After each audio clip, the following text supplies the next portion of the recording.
Assalamualaikum warahmatullahi wabarakatuh.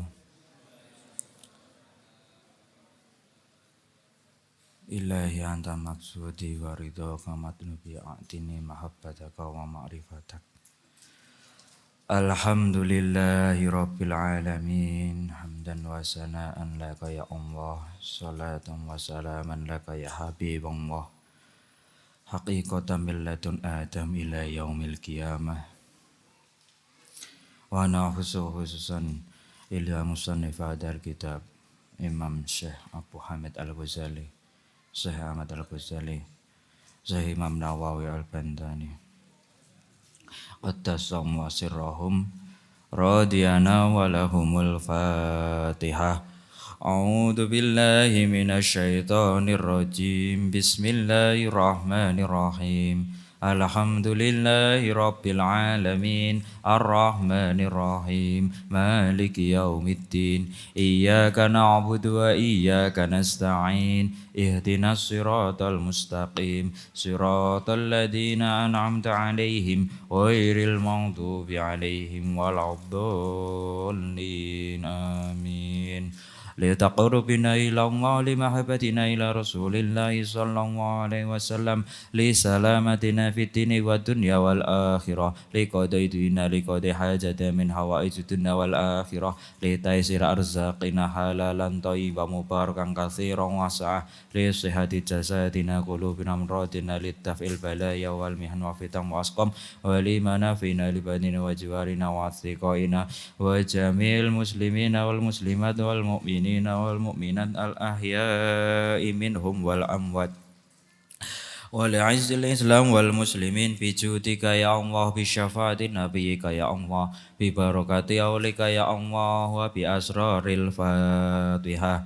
A'udzu billahi minasy syaithanir rajim. Bismillahirrahmanirrahim. Alhamdulillahi rabbil alamin. Arrahmanir rahim. Maliki yaumiddin. Iyyaka na'budu wa iyyaka nasta'in. Ihdinas siratal mustaqim. Siratal ladzina an'amta 'alaihim ghairil maghdubi 'alaihim waladdallin. Amin.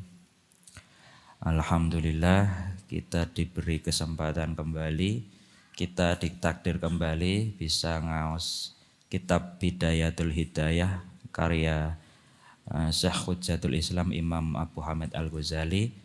Semoga ngaji kita pada malam ini menjadi ilmu yang bermanfaat, dapat diamalkan dan menjadi berkah bagi kita, diri kita sendiri, kepada anak turun kita dan kepada umat muslim seluruh. Allahumma amin. Baik, saya lanjutkan kitab Bidayatul Hidayah. Qala al-musannifu rahimahullah ta'ala wa matsana bi asrarihi wa fa'dalaina min barakatihi wa bikum amin. Masih melanjutkan yang kemarin tentang 3 golongan atau 3 kriteria para pencari ilmu. Yang pertama kan kemarin orang yang beruntung, yang kedua itu orang yang sedikit nekat atau ngawur. Nah ini yang ketiga, ini agak panjang penjelasannya. Kita masuk dulu. Warajulun dan utawi wong lanang, seseorang salisun yang ketiga, golongan yang ketiga, istahwada yang menguasai alaihi kepada orang tersebut, sopo asyaitonu setan.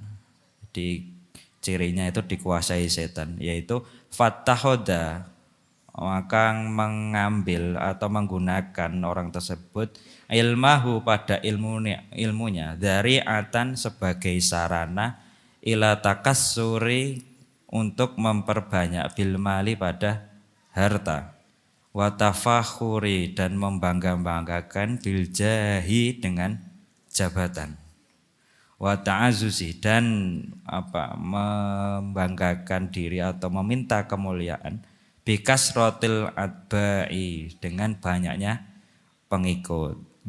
Cirinya orang yang ketiga ya, yang dibilang Imam Ghazali dikuasai setan, ketika menjadikan ilmunya sebagai sarana memperbanyak harta, membanggakan jabatan atau berbangga-bangga dengan banyaknya pengikut. Ya.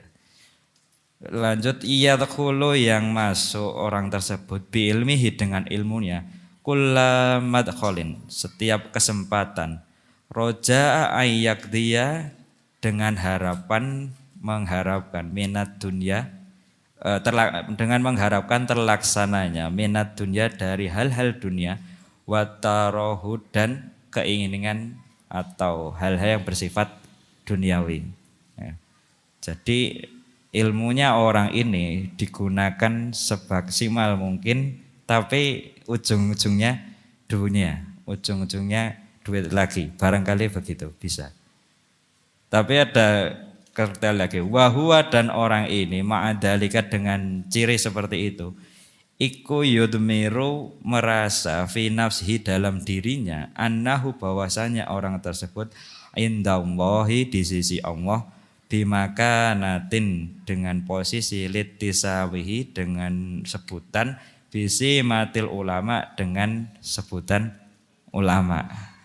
Nah, sampai orang yang tadi dengan ilmunya menggapai apapun yang dia inginkan dari dunia, dia merasa dalam dirinya itu, wah, saya pantas nih disebut ulama atau ilmuwan atau intelektual, orang pinter, orang ngalim. Banyak kita kasih sebutan macam-macam. Ya ustadz, ya guru. Tapi nyun sewu, di dalam hatinya dia merasa ilmu ini bisalah untuk apa? Mengumpulkan harta kembali. Bahkan watarasumihi dan dia menggambarkan dirinya birusumihim dengan properti-propertinya ulama fizayyi dengan pakaian wal mantiki dan ucapan. Sampai ibaratnya kayak orang apa istilahnya berperan itu pokok kostumnya ulama, omong-omongnya ulama. Tapi supaya apa? Biar mungkin barangkali dikira ulama, biar pantas-pantasan aja. Ma'a takallubihi sumertane apa keganasannya alat dunia kepada dunia dohiron secara dohir nyata wabatinan dalam batin wala'iyatubillah. Jadi gayanya ulama, gaya bicaranya ulama, tapi kalau soal dunia dia ganas. Takallub itu bahkan nyun sewu, kalau bahasa Arabnya anjing itu kan kalbun ya. Jadi kalbun itu bisa diartikan ganas. Tapi takallub di sini sifatnya kayak nyun sewu anjing yang ganas, yang mau nerekam dunia. Bahkan secara dohir batin. Nah itu ada kriteria buruknya begitu. Fahada maka inilah orang tersebut minal halikin orang yang rusak, hancur. Minal hukmah wa minal hukma orang yang dungu, al magrurina yang tertipu. Nah, Imam sebelumnya kan golongan pertama kan orang yang mencari ilmu untuk kepentingan akhirat, untuk makin mendekatkan dia kepada Allah, itu orang yang faizina, orang yang beruntung. Kalau yang tipe kedua itu orang yang nekat, dia pada awalnya mencari ilmu untuk mencari harta, tapi masih ada kemungkinan bertaubat. Tapi kriteria yang ketiga, nyun sewu, dia sudah berniat mencari ilmu, bahkan menggunakan ilmunya untuk mencari dunia, bahkan merasa, oh saya ini gara-gara ilmu ini pantas lah disebut orang alim, intelektual, apalagi ilmuwan, ulama, ya toh. Tapi jelas-jelas Imam Ghazali nyebutnya orang ini yang celaka, orang ini yang nyun sewu bodoh, bahkan tertipu sama keinginan-keinginannya. Idzir roja'u mungqati'un an taubatihi. Sebab harapannya iku munqati'un terputus an taubatihi dari taubatnya. Jadi nyun sewu hampir-hampir diharapkan bertobat itu susah. Karena lidhonihi, karena dia menyangka annahu bahwasanya dirinya itu minal muhsinina, orang yang berbuat baik. Nah, nyun sewu kan semua orang pasti mengidealkan kita berbuat baik. Cuman kadang kesalahannya yang tidak disadari bahkan nyun sewu membuatnya merasa sudah melakukan hal baik. Gitu. Bahkan mungkin merasa benar, bahkan lebih buruk lagi tidak mau disalahkan. Nah itu ciri-ciri orang yang ketiga tadi, yang dikuasai setan, yang menggunakan ilmunya hanya untuk kepentingan duniawinya. Fahuwa, dan orang ini iku ghafilun, lalai an qaulihi ta'ala, dari firman-Nya Allah Ta'ala. Ya ayyuhalladzina amanu lima taquluna ma la taf'alun. Ya ayyuhalladzina, wahai orang-orang yang ya ayyuhalladzina amanu, wahai orang-orang yang beriman, lima taquluna, mengapa engkau berkata ma ing ucapan la taf'aluna, yang tidak engkau kerjakan. Nah, nyun sewu, sebenarnya Al-Quran itu sudah memperingatkan orang-orang yang mengatakan sesuatu hal yang tidak dia perbuat. Maksudnya bagaimana? Kadang kan nyun sewu, untuk mengajarkan suatu ilmu, kadang perlu untuk kita sendiri yang sudah melakukan. Karena apa? Kita udah makin tahu tentang ilmu tersebut, bahkan kita memiliki pengalaman. Nah sebenarnya orang-orang yang non sewu yang tadi dibilang dikuasai setan itu kan dia cuman bilang saja tapi tidak mengamalkan. Nyuruh orang mengamalkan, dia sendiri tidak mengamalkan. Gitu. Tapi dia niatnya gara-gara begitu saya dianggap baik. Itu bisa dikembangkan. Wahwa, dan orang ini miman, dari orang kola yang sudah bersabda fihim, terhadap orang-orang ini sapa Rasulullah sallallahu alaihi wasallam. Kalau tadi sudah disindir Quran, ini disindir sama hadis. Kanjeng Nabi pernah bersabda, ana utawi ingsun aku min ghairi dajjal, dari selainnya dajjal, iku ahwafu, lebih khawatir, alaikum, terhadap kalian, minad dajjali, daripada dajjal. Bahasanya terjemahnya itu, saya, Kanjeng Nabi pernah bilang kepada para sahabat, saya tuh khawatir sama kalian kepada seseorang yang bukan dajjal, yang mungkin saya khawatirkan melebihi pada dajjal kan gitu. Dajjal kan makhluk yang nanti muncul akhir zaman, tugasnya kan memang menyesatkan manusia. Tapi Kanjeng Nabi lebih mengkhawatirkan yang bukan dajjal, tapi lebih dahsyat kerugiannya daripada dajjal.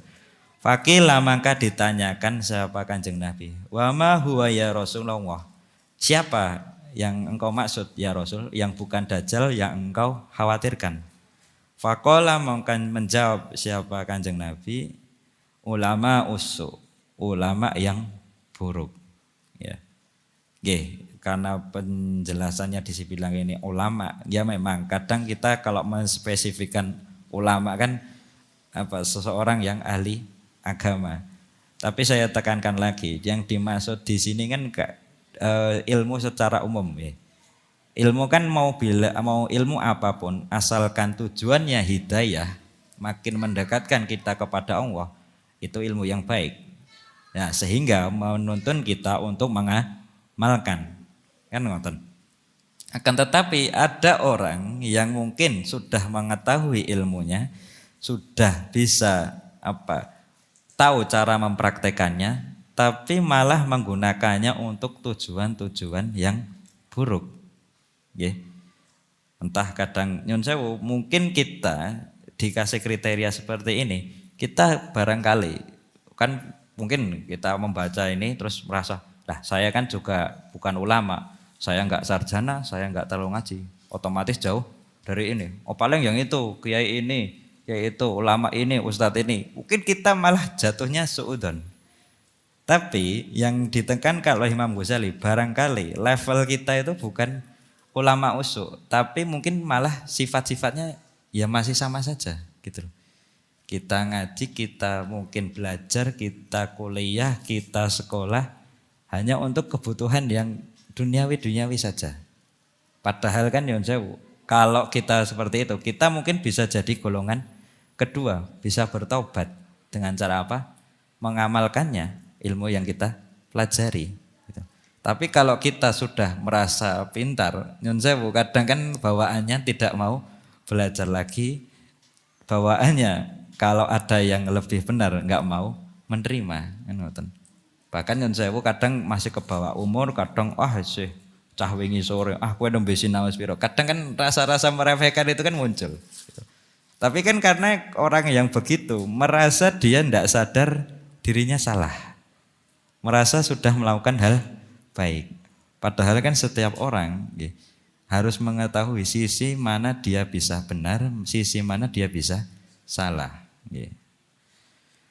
Maka di sini melanjutkan wahada dan utawi golongan ini li anna dajjal, karena sesungguhnya dajjal yang asli iku goyatuhu utawi tujuannya dajjal yang asli iku al-idlalu, menyesatkan. Jadi memang bagaimana dajjal yang asli itu kan kalau sering digambarkan hadis itu kan membawa sungai api sama sungai air gitu loh. Kalau orang yang mendekati airnya itu dapat neraka yang asli, tapi kalau yang mendekati nerakanya dajjal, apinya dajjal itu malah surga gitu loh. Tapi kan kalau kita cuma lihat secara begitu kan ya bisa jadi kita malah tersesat karena mengikuti dajjal yang asli. Nah, itu kan gambaran dajjal yang asli. Yang makanya yang lebih dikhawatirkan Kanjeng Nabi yaitu yang lebih buruk dari dajjal kan ya ulama suk tadi. Makanya wa mislu hadzal alim, dan sebagaimana orang alim ini, alim yang buruk tadi, wa in sarafa, ketika mereka menghindarkan orang alim ini, annasa orang-orang, ketika dia menghindarkan manusia anit dunia, dari dunia, bilisanihi, dengan lisannya, wa maqalihi atau ucapannya, fahuwa hale utawa akan tetapi di fahuwa da'in, menyeru lahum bagi manusia ilaiha, kepada dunia, bi'amalihi, dengan amal-amalnya, wa ahwalihi, dan tingkah lakunya. Gambarannya orang alim yang buruk, intelektual yang buruk, bahkan nyun sewu orang alim yang buruk, orang yang berilmu tapi buruk, gambarannya dia mengajak orang kepada kebaikan, tapi cuman apa? Ucapannya. Akan tetapi tingkah lakunya, bahkan amal perbuatannya malah pengennya apa? Ngajak orang supaya kepada dunia kan gitu. Ya misal kayak kalau mau digambarkan agak kasar, ngoten. Oh mari Bapak Ibu, misal kalau naik misal contohnya ulama masuk. Mari Bapak Ibu kita menyedikitkan makan. Tapi saya sendiri pas dikasih suguhan saya makannya 2 piring. Ya otomatis kan enggak mutu lagi itu orang yang bilang seperti itu. Atau barangkali kita harus bergaya sederhana, mau bagaimana tuh yang penting kita jangan terlalu berlebihan. Ternyata saya pas pulang naik mobil yang lebih mewah daripada jenengan-jenengan semua. Nah, nyun sewu itu kan ada miss di situ. Kenapa? Kadang makanya walisanul hali iku antoku, lisanul hal, lisannya tingkah laku, konteksnya seseorang, tingkah lakunya seseorang itu antoku, lebih berbicara, lebih fasih min lisanil makol, daripada lisan ucapan. Nah niki mesti kita sudah paham bahwasanya ketika kita lihat ucapan sama perbuatan berbeda, kita lebih suka melihat perbuatan atau ucapan, Bapak Ibu? Pasti ya Pak, perbuatan. Kenapa? Kadang kita berapa kali orang bicara apa tapi perbuatannya apa. Berapa kali kita diajarin apa ya tapi yang mengajari kita perbuatannya seperti apa gitu. Semacam kayak nyun sewu, berapa banyak yang kadang nopo niku wong tuane ngomong, "Le aja ngene le," tapi ternyata nyontohi sing elek kan ngoten niku. Karena kan ya sewu, bahkan tabiat manusia itu cuman bahasanya apa? Lebih percaya, lebih condong kepada tingkah lakunya, bukan cuman apa lisannya saja. Ngoten niku. Makanya nggih sami disiplin watibaun nasi, tabiatnya manusia ila musaadati pada peran fil a'mali dalam hal perbuatan iku amyalu lebih condong minha daripada minha saking amal ila mutaba'i fil aqwal daripada hanya mengikuti ucapan. Ngoten. Ya semacam kalau kita dulu belajar, kita lebih mudah apa? Belajar dengan dicontohkan daripada hanya diomongkan. Kamu gini, kamu gitu. Tapi kalau kita melihat contohnya, contoh perilakunya yang sudah bisa kita tangkap, itu lebih masuk nih Bapak Ibu. Pasti jenengan kalau ngajari anak, ngajari murid, kalau mencontohkan itu lebih masuk daripada kita ngomong kemana-mana, tapi ternyata nyon sewu, anak tidak nangkap. Makanya nyon sewu, ketika ada seseorang yang punya kriteria ketiga tadi, yang omongannya saja baik tapi perilakunya buruk, omongannya mengarahkan orang untuk baik tapi ternyata perilakunya bertolak belakang, nyon sewu, kita malah lihat perbuatannya, kan? Tapi kan karena kita lihat, karena nyon sewu, ada orang-orang yang nggak tahu ini tuh bener apa enggak. Akhirnya dilihat yang buruk itu sebagai kebaikan. Ngoten niku. Makanya nyon sewu, kalau level kita itu masih nyon sewu, mungkin kadang kita masih terjebak dengan sifat seperti ini Bapak Ibu. Yang sifat yang nyon sewu lebih kerasnya itu sifat-sifat munafik. Ya memang kalau kita tahu munafik itu apa, pasti kan jawabannya ketika berbicara bohong, ketika berjanji ingkar, terus ketika dikasih amanah khianat, kan gitu-gitu saja. Cuman kalau sifat munafik secara ilmu itu ketika kita mau mengetahui ilmunya tapi kita tidak melakukan. Sehingga kalau kita mengajarkan, ya sudah kita mungkin bisa kena pasal ini. Munafik yang cuman lisannya saja tapi hatinya tidak ada kesadaran untuk melakukan. Barangkali kita masih punya sifat-sifat seperti itu. Ya sudah, kalau masih ada terbesit bagi diri kita untuk melakukan ilmu kita, ya, mengamalkan ilmu kita, ya, itu kan dalam rangka kita bertaubat, kita mengembalikan semuanya kepada Allah. Supaya apa? Hidayah itu tercapai. Hidayah kan mau bagaimanapun cara kita untuk menuju Allah. Sehingga kita memerlukan ilmu. Karena kita tahu mengenal Allah, bertemu Allah itu dengan ibadah, otomatis tidak ada ibadah yang tanpa ilmu. Niku contohnya. Fama dan perkara afsada yang merusak hu ing ma sapa hadal magrur, orang yang tertipu ini bi amalihi dengan amal-amalnya, orang itu, orang yang alim sok tadi iku aksaru lebih banyak mimma dari apa aslaha yang memberi maslahat hu ing ma bi aqwalihi dengan ucapan-ucapannya ulama. Nah, misal dicontohkan saja, kalau ada ulama alim yang buruk, itu kan nyon sewu, lebih banyak orang yang tertipu daripada orang yang lebih baik lebih baik lagi gara-gara ucapan ulama tersebut. Kenapa? Kadang ya tadi orang yang tertipu kan lihatnya tingkah lakunya. Oh kenapa toh kok Ustadz ini ya begini. Wah jangan-jangan ini karena kebaikannya begini-begini. Itu lebih tertipu daripada cuman ulamanya ngomong, dah kamu jangan begini jangan begitu. Tapi ternyata dia melakukannya, ya sudah. Lebih banyak orang yang tertipu daripada orang yang jadi lebih baik gara-gara ucapannya. Itu sebab la yastajri'u, tidaklah memiliki keberanian sopo al jahilu, orang yang jahil bodoh, ala rubati, atas kecintaannya fit dunia, terhadap dunia, illa ra'il ulama, kecuali karena ada keberanian ulama. Nggih, nyun sewu, Imam Ghazali menyoroti kadang nyun sewu, orang-orang yang nyun sewu tidak terlalu banyak ilmunya, itu kalau punya keberanian cinta dunia, pengen harta banyak, itu kan nyun sewu karena ada ulama, dia melihat ulama yang nyun sewu seneng dunia.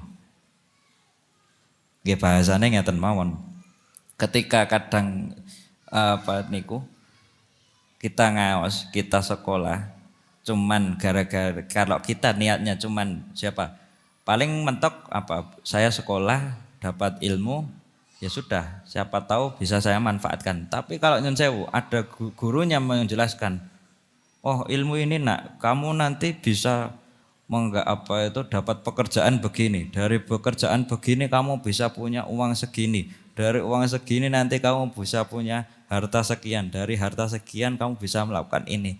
Itu kan malah memicu nyun sewu mengejar hal-hal yang barangkali itu bukan tujuan ilmunya, kan ngoten. Makanya nyun sewu nggih, niki kula refleksikan lagi, banyak kadang nggih kiai niku bahkan ngeten mengharuskan, bahkan mengidealkan kalau seorang itu ngaji, mengajar nggih, itu kalau bisa punya usaha sampingan lain, sehingga usaha sampingannya itu membuat dia memperoleh penghidupan tidak dari ngajarnya. Makanya saya Bapak Ibu, jadi banyak kiai niku nek misal sehari-harinya ngajar santri, tapi kalau secara misal ditanya pekerjaannya apa, masa nggak dijawab napa niku, kiai kan mboten nonton tentang KTP kan mboten nonton nggih. Jawabane nggih nyun sewu, makalah disebut pekerjaan biasanya petani atau mungkin pedagang. Malah padahal nyun sewu dagangnya enggak terlalu sering, maculnya enggak sering. Lebih banyak dihabiskan ngajarnya. Tapi itu cara kiai tersebut supaya apa? Loh, saya kalau nyari harta, nyari nafkah, lewatnya bertani, lewatnya berdagang. Tapi kalau saya mengajar, gitu, memberikan ilmu, kalau dapat uang, masa saya harus bergantung dari situ? Kan ngoten. Tapi nggih ngeten. Lantas bagaimana dengan profesi guru yang nyun sewu keahliannya cuman ngajar, gitu. Dapat uangnya dari hasil ngajar. Itu bukan sesuatu yang buruk, cuma ngeten Bapak Ibu. Kalau ngeten mawon, supaya kita menghindari yang dimaksud dengan dunia, yang dihindari oleh Imam Ghazali dan para ulama, itu kan apapun yang lebih dari kebutuhan secara syariat. Berarti napa? Nek jenengan memang cari nafkah karena tahu kebutuhan jenengan, baik dalam profesi apapun, entah ngajar, entah karena profesi yang lain, itu sudah tercukupi, ya sudah. Tapi kalau mengincar lebih daripada kebutuhan, nah itu sudah jatuh pada keinginan. Bahkan keinginan itu kan tidak ada habisnya. Nah, sesimpel ngeten mawon, kalau sehari bisa makan 3 kali dengan cuman gaji berapa? 20.000. Tapi dengan mau bagaimana caranya gaji saya itu lebih dari 20, tapi kan itu melebihi kebutuhan. Terus jenengan terlalu cinta sama 50.000 yang lebih dari 20 itu. Nah itu yang jadi penyakit Bapak Ibu. Sehingga perlu ditaubati.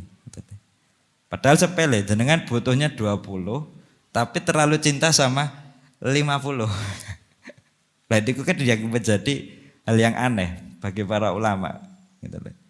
Sehingga banyak para kiai itu bagaimana caranya membersihkan hatinya dari tendensi-tendensi yang mengotori, sehingga supaya dia tidak bahkan terlabeli sebagai ulama Bahkan kan menjauhi, para kiai itu menjauhi supaya dianggap ulama.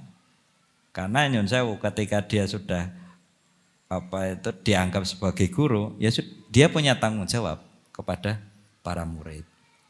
Termasuk tanggung jawab kepada Allah, bahkan tanggung jawab kepada dirinya sendiri. Pantaskah saya? Bagaimana saya mempertanggungjawabkan ilmu saya di hadapan Allah? Gitu. Lanjut, faqad sara mongko dadi apa ilmuhu, ilmunya dari ulama tersebut sababan sebagai sebab lijur ati ibadillah, untuk keberanian seorang hamba-hambanya Allah ala ma'asihi, kepada maksiat kepadanya. Nyun sewu, karena tadi nyun sewu cinta dunia itu kan kategorinya nyun sewu maksiat.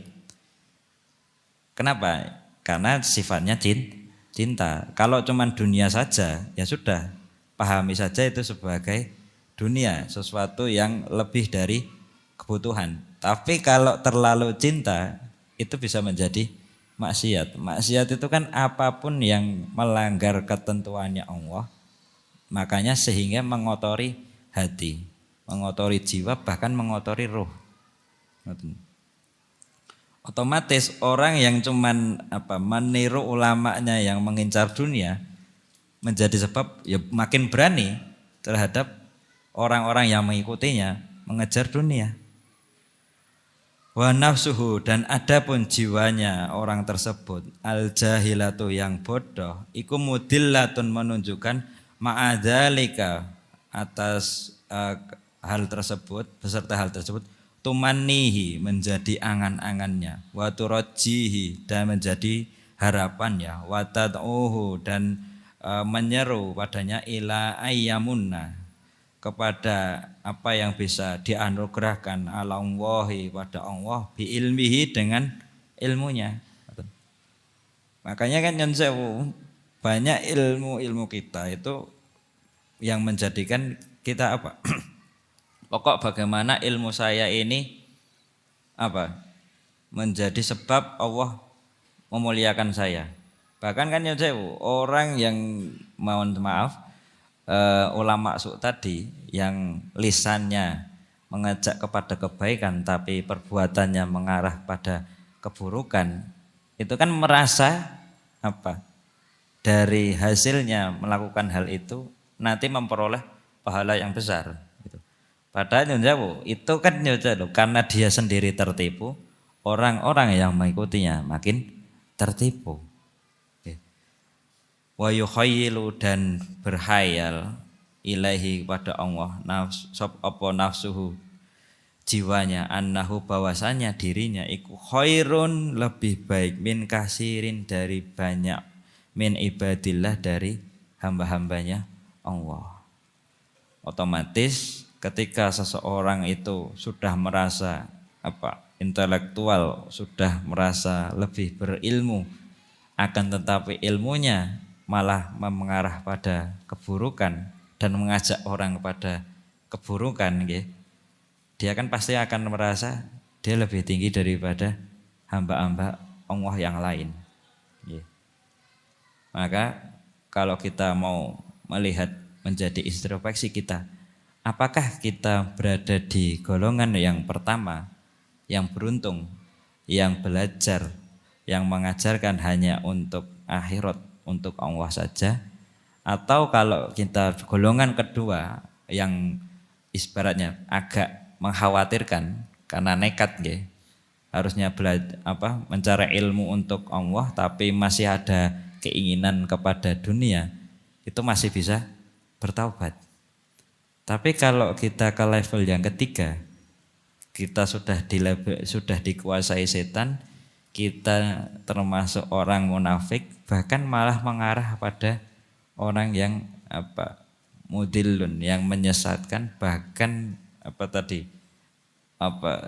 sifatnya berbuat keji dengan mutakabir, dengan sombong, merasa bahwasanya dirinya lebih baik. Sehingga Bapak Ibu sekalian, kita yang harusnya mencari ilmu sepanjang hayat sampai kita dipanggil kepada Allah, mau bagaimanapun ilmunya itu bagaimana kita aktualisasikan ya semampu kita saja, sebisa kita. Bahkan nyun sewu, kita pun juga meminta kepada Allah supaya ya Allah ilmu ini mohon menjadi manfaat. Ya. Bahkan amal yang berdasarkan ilmu ini engkau terima. Karena itu tadi la haula wala quwata illa billah. Tidak ada daya dan upaya kecuali melalui Allah. Sehingga ilmu kita, amal kita, bagaimana caranya kita haturkan hanya kepada Allah. Sehingga ya hidayah itu bisa tercapai. Sehingga bahkan ketika kita setiap sholat membaca Al-Fatihah, ihdinas siratal mustaqim, siratal ladzina an'amta alaihim ghairil maghdubi alaihim. Makanya kan berikan hidayah pada siratal mustaqim, jalannya orang yang lurus. Alladzina an'amta, yang engkau beri nikmat. Yang engkau beri nikmat kan para nabi, para wali, para ulama. Ketika kita berjalan bersama mereka berdasarkan ilmu dan amal kita, itu pun juga pantas kita haturkan kepada Allah pada setiap kita membaca Al-Fatihah, bahkan setiap kita ibadah sholat. Itu saja yang bisa saya haturkan pada malam ini Bapak itu. Semoga apa yang kita pelajari dari kitab ini bisa menjadi ilmu kita, bisa menjadi ilmu yang bermanfaat, ilmu yang berkah, bahkan kita menjadi amal kita yang bisa diterima oleh Allah, baik bagi diri kita sendiri, bagi para keturunan kita dan umat muslim secara keseluruhan. Allahumma amin. Wa a'udzu'anil hamdu lillahi rabbil alamin. Wa yaqul haq wa yudisabil. Assalamualaikum warahmatullahi wabarakatuh.